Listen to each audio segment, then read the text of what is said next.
Hey guys, it's a hot one today. I'm all soaking wet as you can see from out here walking. It's been raining, so it's muggy, really muggy today, really bad. But today I want to talk about making it all happen. How do you make it all happen? How do you make it here? How do you get here safely? How do you go about all this stuff?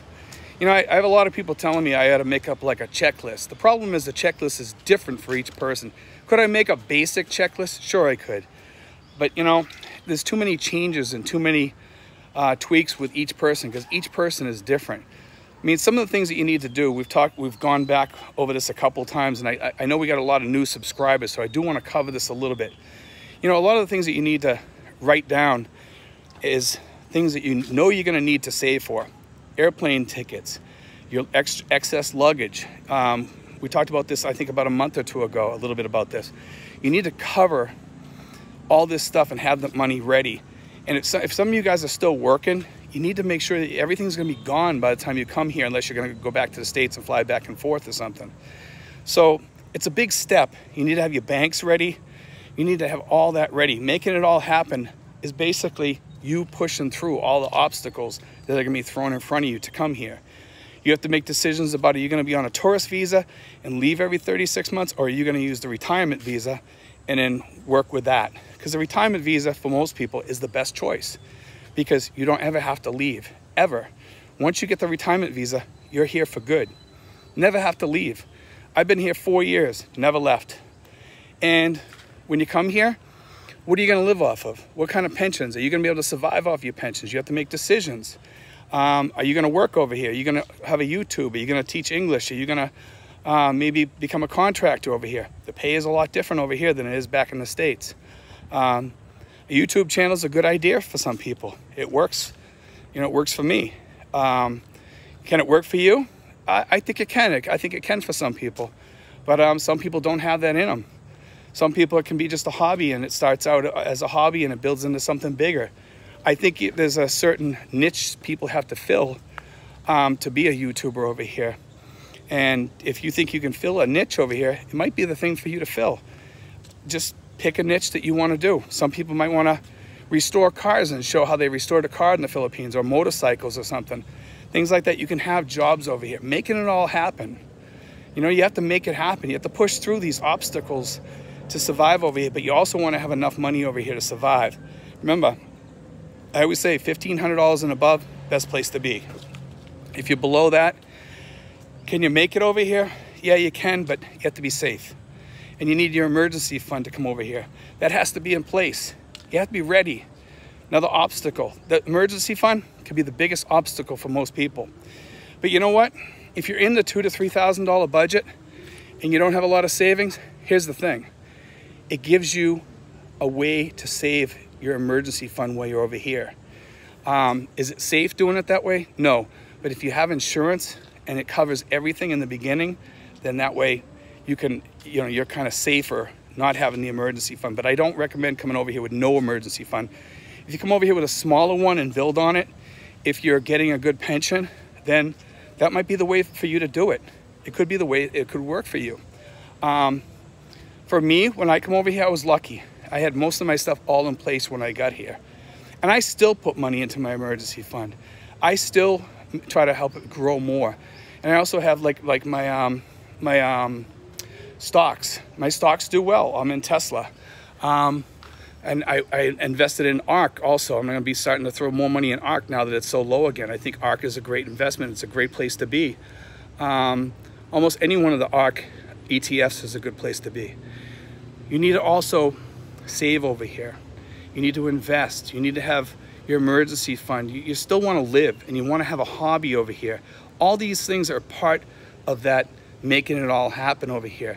You need to plan that you're going to be happy over here. So don't just come over here and think, well, I'm just going to sit in my house and I'll be okay over there.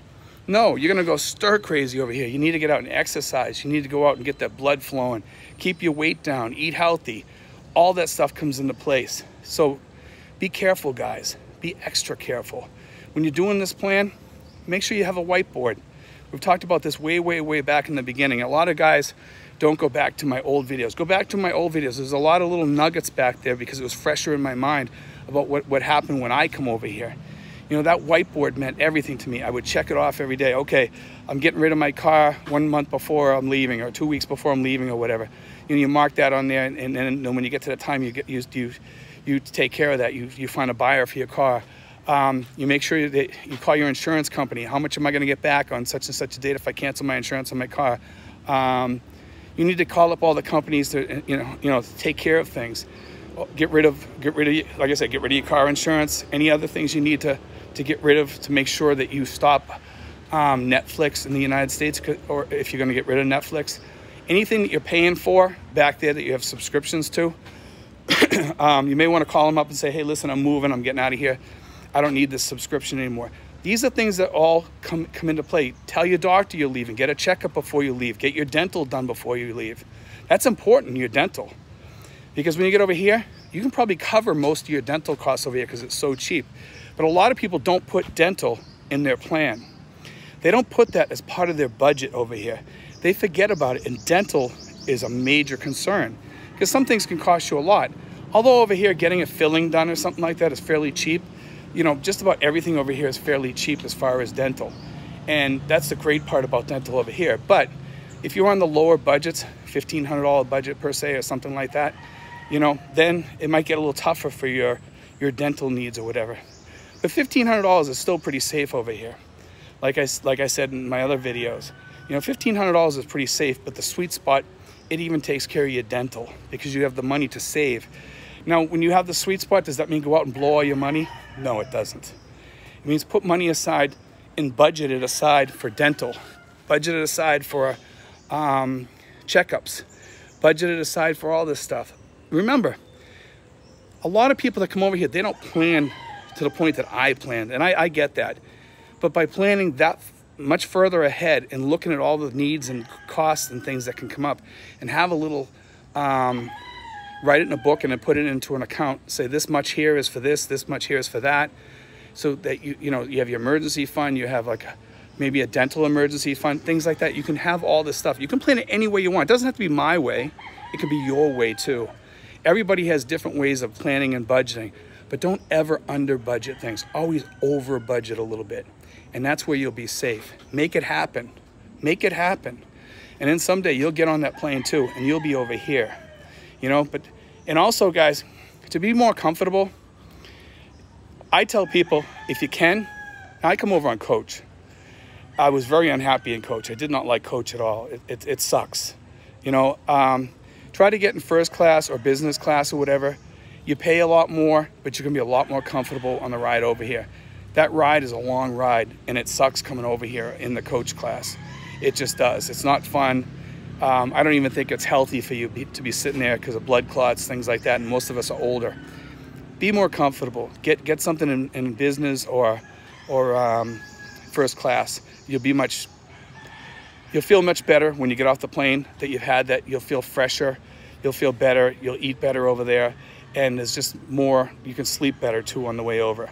God bless, guys. And remember, stay on top of things. Plan. You'll be all set. Get that whiteboard. You'll be all set. Make it happen. Make it happen, guys. God bless.